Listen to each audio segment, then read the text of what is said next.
Muy buenos días, amigas y amigos. Gracias por seguirnos a través de el canal de Radio Victoria, La Voz de los Pueblos. Sabía La Soberana también nos estamos entrando directamente. Y también entramos a la audiencia a través de Rondas Campesinas del Perú. En ese mismo país también estamos entrando a través de Unidad Popular. Pero también estamos en Minca Comunicaciones Argentina, estamos en Alcarajo.org de Colombia y obviamente en Guatemala, Codeca Guatemala, Juventud Plurinacional, la página de Ollantay y otras cuentas. Vamos a comenzar a grabar este contenido también para pasarlo en diferido en plataformas como YouTube. Muy buenos días, Martín Martinelli. Gracias por estar con nosotros. Esta es la continuación de las diferentes tertulias que estamos teniendo antes de llegar al 2 de diciembre próximo, puesto que, como decía el anuncio de esta entrevista, impactos, consecuencias, realidades de 200 años de vigencia de la doctrina Monroe. Y claro, estamos en Guatemala y nada menos que está por aquí de paso en esta coyuntura, digamos, un tanto para afuera, incierta, pero para adentro, pues cada vez más evidente en cuanto a los intereses que están moviéndose y creo que también en cuanto a la epilogación de esta coyuntura creada desde afuera, incluso está nada menos que el asesor de la Casa Blanca, juntamente con la administradora adjunta de la Agencia de Cooperación USAID. Es decir, por un lado está el garrote y por otro lado está la zanahoria para poder controlar a los que se portan mal en cuanto a los intereses norteamericanos en el marco de la trifulca intraoligárquica. Martín, por favor, saluda a la audiencia, ya está donde ya nos están viendo. Gracias por estar con nosotros. ¿Quién es Martín y de dónde te conectas? Adelante, por favor. ¿Qué tal? Soy Martín Martinelli. Muchas gracias, Ollanta, y todo el público que nos está siguiendo. Me parece crucial en estos momentos tan terribles en algunos aspectos, en estos momentos que se cumplen 2 siglos de la aplicación de la doctrina Monroe, todos nosotros los pueblos soberanos y los pueblos que hemos resistido, pero también sido oprimidos por esa circunstancia, me parece que levantar la voz por los canales que fuese ante esa aplicación de la fuerza y el consentimiento es crucial. Yo soy doctor en ciencias sociales, dirijo el Observatorio Geohistórico de la Universidad Nacional de Luján y participo también de la red CLACSO, el Consejo Latinoamericano de Ciencias Sociales, así que muchas gracias, encantado de participar con ustedes.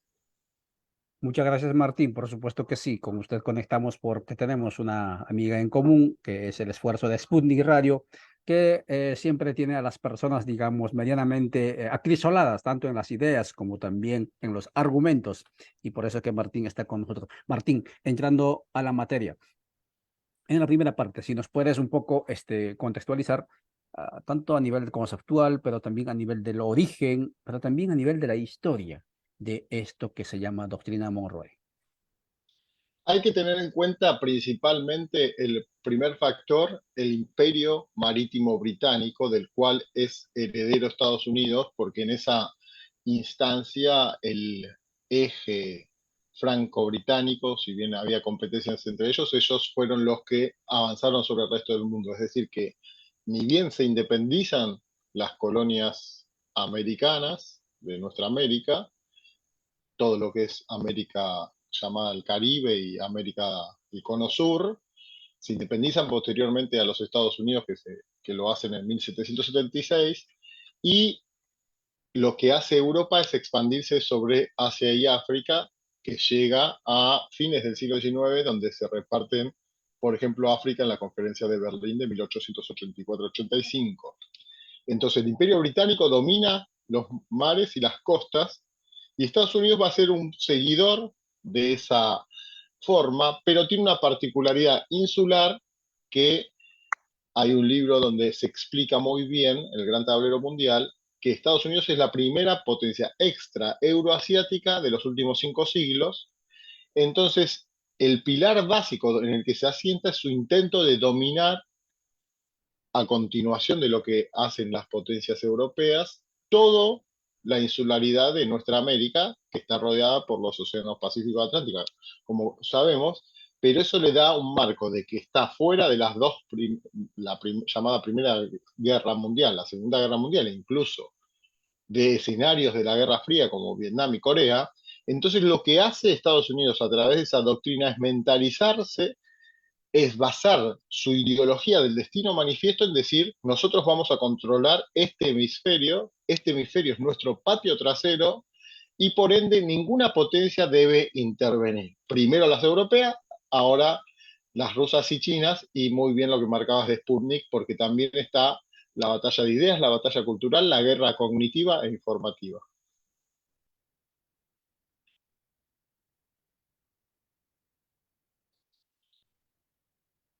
Bueno, entonces, dicho esto, en los pilares en los que se va a sentar esa estrategia de dominación va a ser la fuerza y el consentimiento,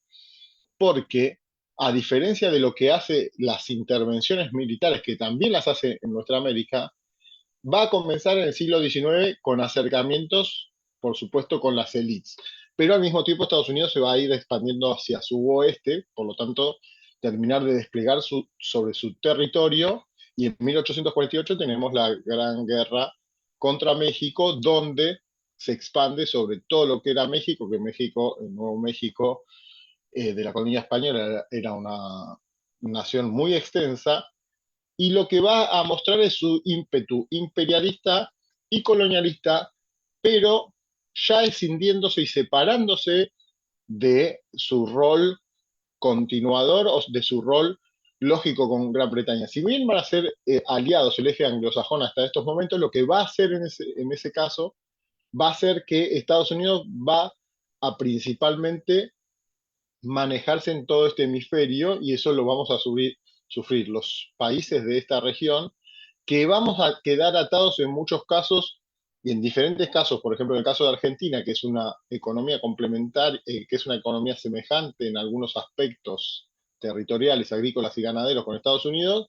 va a ser un competidor, pero Estados Unidos va a tener un desarrollo industrial y al mismo tiempo una gran flota comercial y militar, que son los marines, que son los que van a incidir lo que actualmente se conoce como la Quinta Flota, Richardson, que quiere prohibir justamente esos canales Sputnik, Telesur y Russia Today, porque la lógica estadounidense ha sido controlar la información, controlar la academia, los medios, y también a través del inglés como lenguaje universal, tratar de cooptar a las élites de diferentes países, como pasa en este caso en Argentina y como sufre sobre todo Centroamérica,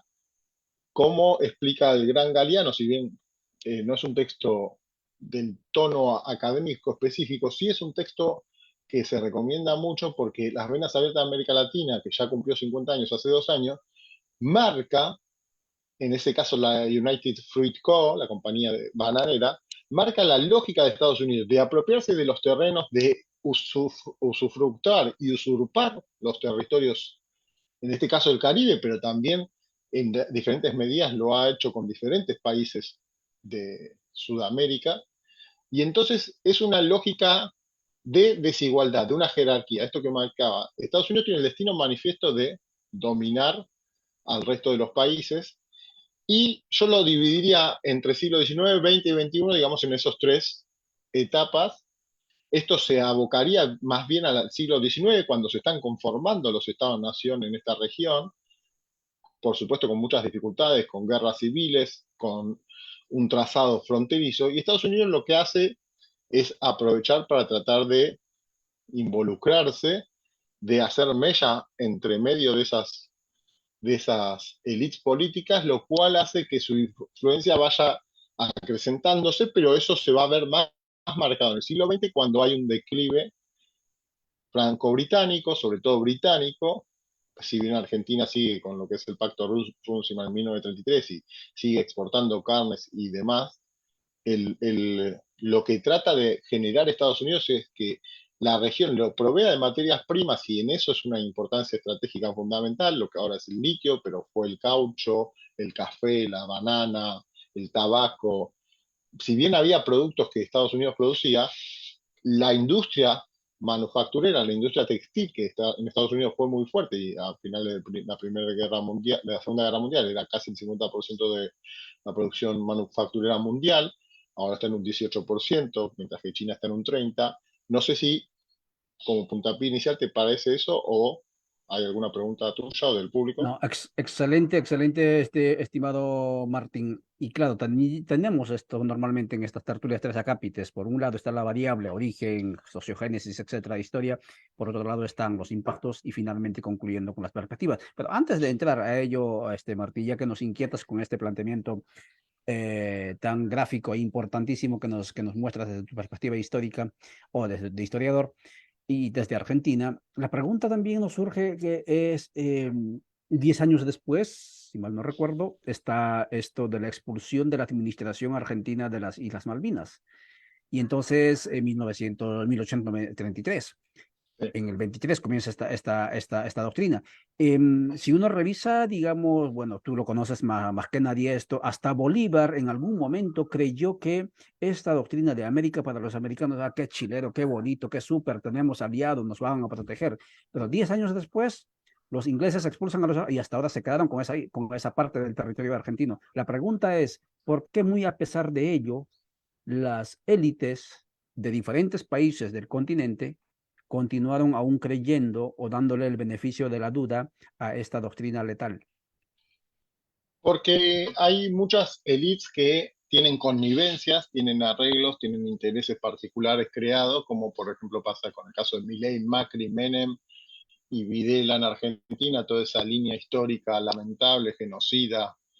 que apoya y es cómplice del infanticidio que se está generando ahora también en Palestina, lamentablemente. Pero lo que ha hecho es, después de la Guerra Fría, se ha basado en la aplicación del lawfare, es decir, las políticas de modificar los juzgados y de esa manera, por ejemplo, no permitir o encarcelar a Lula, no permitir que Cristina, o tratar de forzar que Cristina Kirchner, Fernández de Kirchner no se presente a las elecciones, también generando desde las embajadas un rol fundamental, porque hay un parteaguas muy importante en el siglo XX, porque o sea, el punto de clivaje, de cambios, 1945, cuando Estados Unidos emerge como superpotencia, lo que se conoce como la Guerra Fría, y ahí sí que va a apoyarse muy fuerte en América, en nuestra América, porque Francia y Gran Bretaña están en un declive que se ve muy marcado en 1956, en la Guerra del Canal de Suez, cuando se enfrentan junto con Israel, Francia y Gran Bretaña a Egipto, que nacionaliza el Canal de Suez. Entonces, en ese momento de descolonización de Asia y África, en ese momento de eclosión en América, la Revolución Cubana del 59, habíamos tenido la Revolución de Bolivia del 52, hay todo un movimiento de revolucionario en los 60 y los 70, un movimiento de mayor distribución de la riqueza, de estado de bienestar, pero hay un sistema socialista de la Unión Soviética que irradia, digamos, una esperanza para los pueblos trabajadores, por lo cual Estados Unidos va a aplicar el plan Marshall para ayudar a los países capitalistas en Europa y no así en América, nuestra América, va a aplicar diferentes doctrinas, en Medio Oriente, por ejemplo, la doctrina Eisenhower de que las demás potencias no se intrometan, y siempre en todo esto que estoy marcando, por debajo subrepticiamente va a estar la doctrina Monroe de que ellos no permiten que nadie se intrometa en lo que consideran su patio trasero. Y ellos tienen los mapas del agua en la cuenca del Guaraní, que es Paraguay, Argentina, Brasil, sobre todo, también parte de Uruguay, esa cuenca acuífera. Tienen el mapa del petróleo en Venezuela, por eso tienen una base tan neurálgica en Colombia. Han generado la partición de Colombia, eh, generando el canal de Panamá en 1904, que duró 100 años, para tener control interoceánico. Han tenido una presión muy fuerte sobre México y sobre el resto del Caribe y eso ha llegado menos fuerte en algunos aspectos al sur de América, pero ha tenido la connivencia de los golpes militares en la Operación Cóndor, esta revuelta, este movimiento ideológico que había en América, en nuestra América, de revolución, que era mundial, ellos tenían como doctrina, como lema, no evitar que se generase otra Cuba, digamos, en el movimiento de la Revolución de Nicaragua del 79, por ejemplo, y lo que se exacerba es a partir de la finalización de la Guerra Fría. Ya en el 89 tenemos la invasión de Panamá por parte de los marines de las Guyanas, y hay diferentes niveles de intromisión. Estados Unidos es un país interventor de una política exterior que decide cuándo generar una guerra y cuándo no, mediante lo que deciden sus élites. Algunos argumentan que, bueno, esto es un complejo militar e industrial de ideas, de tanques de pensamiento, pero la discusión a veces es quién gana con esos negocios, si los petroleros, si el lobby israelí, si el lobby eh, de la digital, es decir, de la tecnología digital. Entonces, por supuesto, el lobby de la guerra ha tenido un rol fundamental en Estados Unidos que se marca o que aumenta a partir de la finalización de la Guerra Fría. Y creo que ese es un momento muy importante para entender lo que sucede hoy. Por ejemplo, luego de eso tenemos el 2001, las invasiones de Irak, de Afganistán primero, 2003 de Afganistán, que marca que Estados Unidos va a volcarse sobre Medio Oriente. Pero al mismo tiempo, lo que nosotros consideramos en el observatorio, en la geohistoria, al mismo tiempo su retaguardia es nuestra América, y ahí se producen los casos de lawfare en 2014 en Paraguay, en Ecuador, se producen diferentes momentos, formas de presión. Lo que hace Estados Unidos es, y esto lo estoy escribiendo, Medio Oriente va con todo, intervencionismo militar, bombardeos masivos, con alianzas y con minorías en su favor. En cambio, en América Latina no tiene un desarrollo tan fuerte y tan férreo de bombardeos masivos, pero sí lo que hace es presionar sobre el aparato educativo, por supuesto, la Escuela de las Américas, que era lo que iba a mencionar antes, de entrenamiento en Panamá, de todos los círculos militares de América, hacen mella de una manera tal, y en esto juega el rol esta guerra informativa, los canales informativos de los medios que yo le llamo de confusión muchas veces porque no ayudan, digamos, a entender, y el aparato educativo y cultural que marca Estados Unidos en la música, en el cine, en el entretenimiento, en las diversas formas de pensamiento, en el idioma, en todo, en el dólar, en Argentina, bueno, la cultura del dólar es algo que no sucede así casi en ninguna parte del mundo, ni en los países dolarizados. Eh, Todo eso esconde o enmascara, primero, el dominio del sistema capitalista que encabeza a Estados Unidos, pero Estados Unidos lo encabeza de la manera más salvaje. ¿Por qué razón? Porque Estados Unidos implementa la fuerza, lo que Noam Chomsky llama terrorismo en algún caso, porque lo que hace es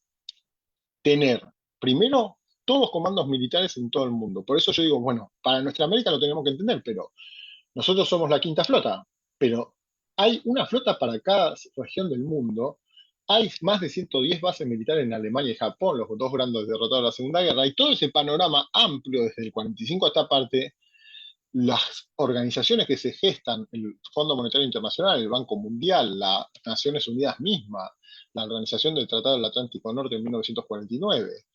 el Pacto de Bagdad en 1955 en la región de Medio Oriente, todas las organizaciones militares o financieras o incluso la Organización de Estados Americanos para América, o la Unión Europea, que primero es Comunidad de Estados Europeos, todos los organismos están controlados por Estados Unidos hasta niveles irrisorios. Eso viene a ponerse en cuestión sobre todo a partir de la crisis del 2008, la crisis capitalista, una gran crisis capitalista, que marca que China ya estaba en un ascenso, pero eso lo va a catapultar aún más. Ya había una recomposición rusa, recordemos que la Unión Soviética se parte en 15 estados, si bien duró en el 17 la Revolución Rusa, en el 22, 23, 24 la ANEP, y es el momento que se empiezan a unificar y a consolidar la Unión Soviética, estamos hablando de un quiebre geopolítico fundamental para entender todo lo que sucede ahora. Y es ahí, después del 2008, justamente en esos años, 2009, cuando se empieza a gestar la idea del BRIC, Brasil, Rusia, India, China, al cual se suma Sudáfrica, y que ahora vemos como una cisma, diría yo. Incluso yo hablo de que esto lo consideran una declaración de guerra a los Estados Unidos, el BRICS. ¿Por qué?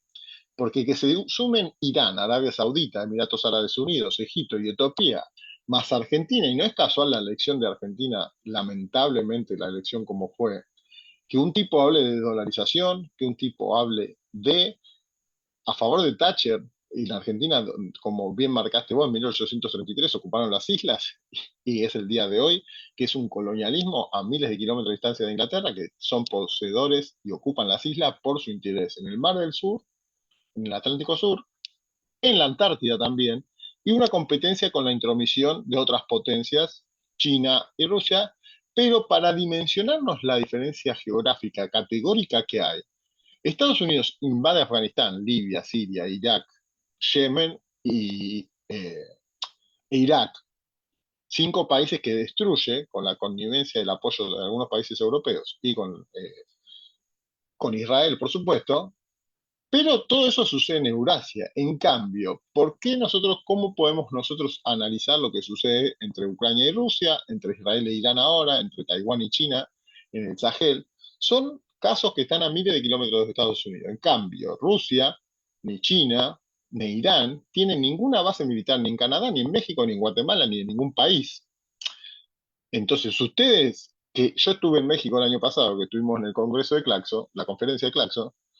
y se siente de alguna forma la presión de un imperio que en estos momentos está en una cierta decadencia. Yo lo llamo en un artículo, eso una larga crisis de largo plazo, porque tiene unas ribetes donde hay un retroceso económico, pero eso lo trata de reemplazar o de sustituir sobre todo por la violencia sistemática. Pero la violencia sistemática no es nada más cuando bombardea a Irak, o Afganistán, o Libia con la OTAN, o Yugoslavia, cuando bombardeó Yugoslavia en los 90 con la OTAN en el medio de Europa. La violencia también es tener bases militares y presionar. Entonces, que los presidentes de nuestros países se reúnan con Richardson, como si Richardson decidiera qué planes hay que seguir, que se reúnan con el Fondo Monetario Internacional, y que no es casual que Argentina había pagado en yuanes parte de la deuda externa catastrófica que tiene Argentina, porque bajo la presidencia de Macri se pidieron el récord en deuda de 44.000 millones de dólares, y el cual no se construyó ni siquiera un puente, ni una escuela, ni una fábrica, ni una central atómica, nada. Con China ya se está construyendo una central atómica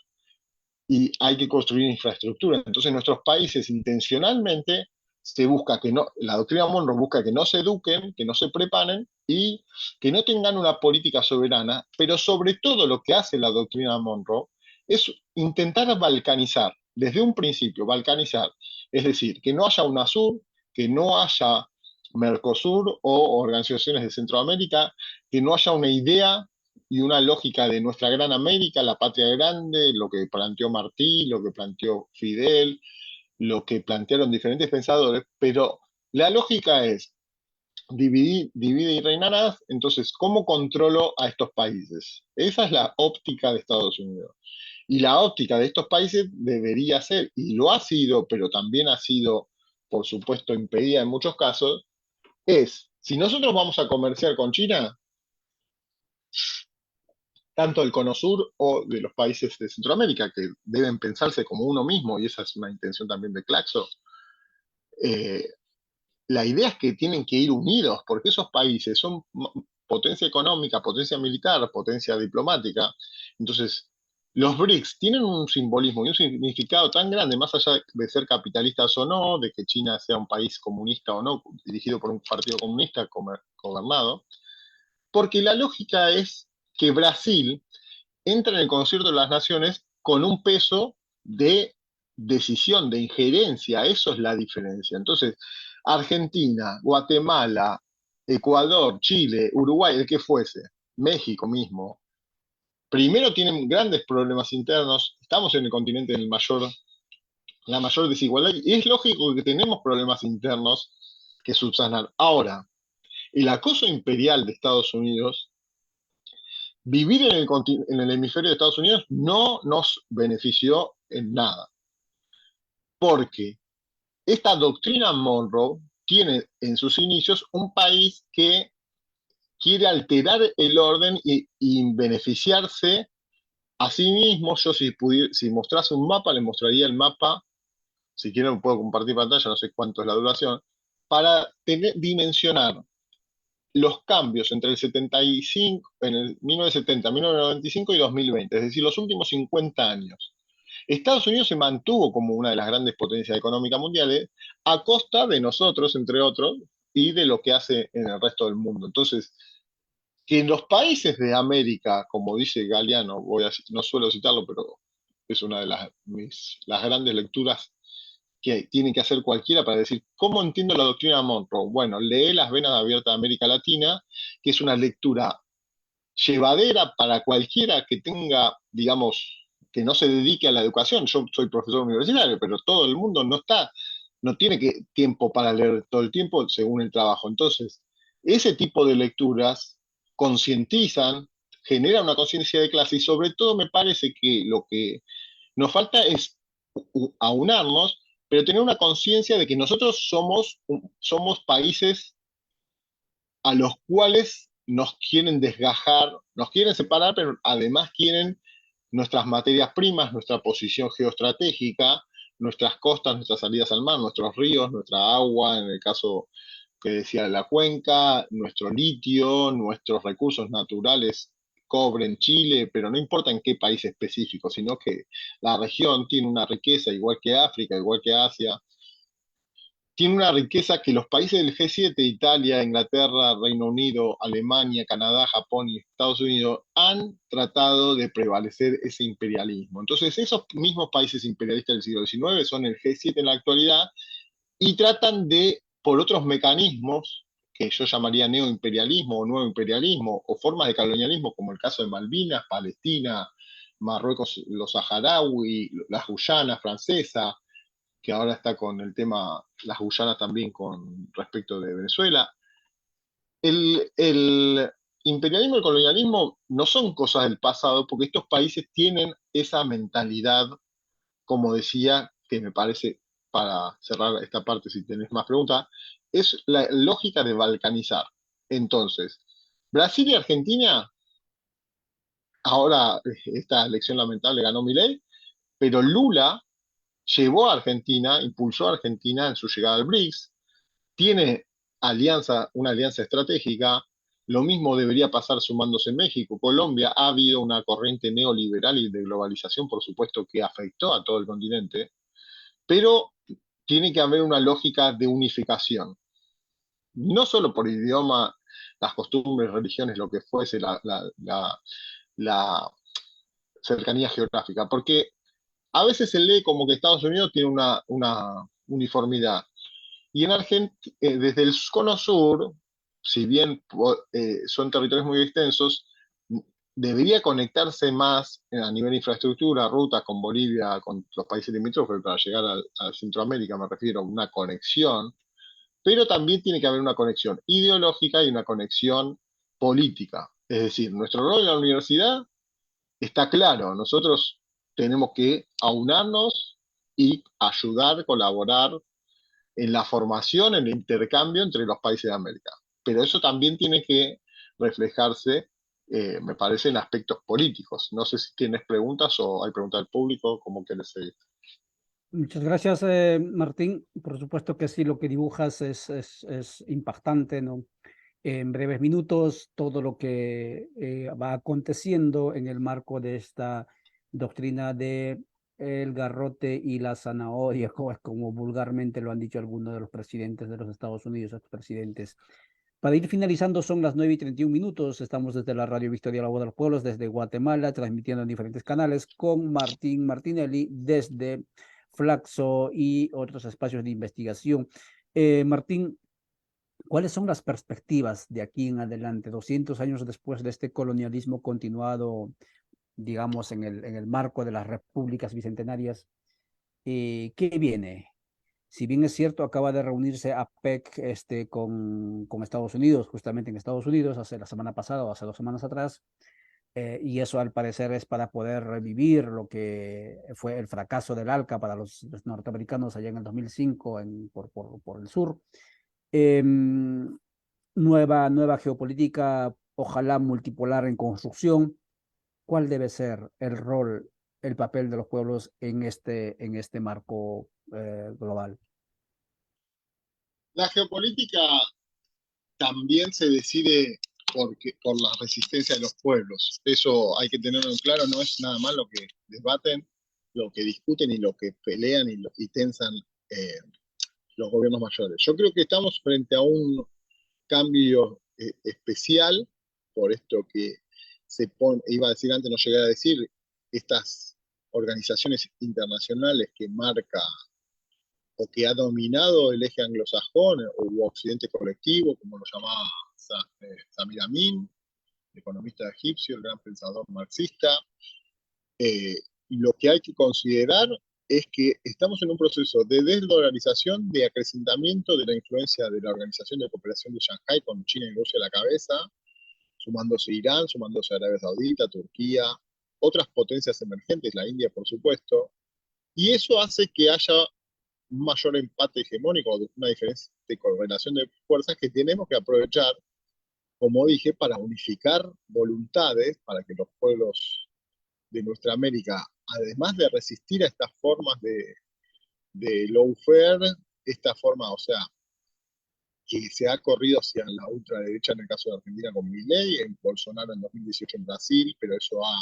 se ha modificado. Pero tenemos un escenario que yo creo que es más propicio porque se ha equilibrado la fuerza de Estados Unidos. Sin embargo, también hay que considerar que nosotros somos la región predilecta para Estados Unidos para cuidar sus intereses por los golpes de Estado de los que hablaba, en los cuales la CIA y los aparatos de inteligencia y las Fuerzas Armadas de Estados Unidos tuvieron un rol que cada vez que se desclasifican documentos se saben aún más, pero no hace falta ser un investigador muy riguroso para darse cuenta que la lógica estadounidense ha sido de un intento de dominio permanente, persistente, de balcanización sobre nuestra región. Dicho esto, me parece que estamos ante un escenario que podría ser favorable porque hay un cansancio de los pueblos de América Latina o Norteamérica, lo llamamos nosotros, de África, con lo que sucede en Sahel, con los diferentes golpes de Estado que se rebelan ante el colonialismo francés, de la Organización de Cooperación de Shanghái con la Unión Económica Euroasiática, que intentan manifestarse como soberanos, que cada un país tiene poder de decisión y estar en contra de la injerencia de las políticas o en contra de las decisiones soberanas de cada uno de los países. Y eso nos da una luz de esperanza ante el sometimiento al cual nos quiso apretar Estados Unidos, pero por supuesto que hubo incontables resistencias por América que han sabido sobrellevar eso, aún con la fuerza de las armas, aún con la fuerza ideológica. Creo que nuestro rol mediático, cuando toca estar en los medios o en las universidades, en las escuelas, en la forma de educación, en contra del genocidio que está realizando Israel, pero lo está realizando como una herramienta integral de Estados Unidos en esa región. Como hace acá, lo mismo que los aparatos sobre la región. Entonces, hay mucho por hacer, pero me parece que se habla que se de esperanzas, más allá de sistemas pacificitarios socialistas, funciona la riqueza. Yo creo que el BRICS tiene una forma de encarar las cuestiones, de involucrarse y de incidir en el escenario mundial muy distinta al G7 y a lo que ha sido las formas de invasión propuestas por Estados Unidos cuando no es sos aliado. Si sos aliado, utiliza, te exprime hasta cierto punto. En el caso nuestro lo hemos vivido en carne propia, en la conocida porque no ha permitido el crecimiento de la región, intenta que haya que analiza solo agrícola, y creo que es que la región trate de explotar sus grandes recursos humanos, educados, capacitados y industrializarse, lo cual estos últimos años todo asiático, pero eso no quita que África y América, dos regiones periféricas, dos regiones estratégicas de existencia, porque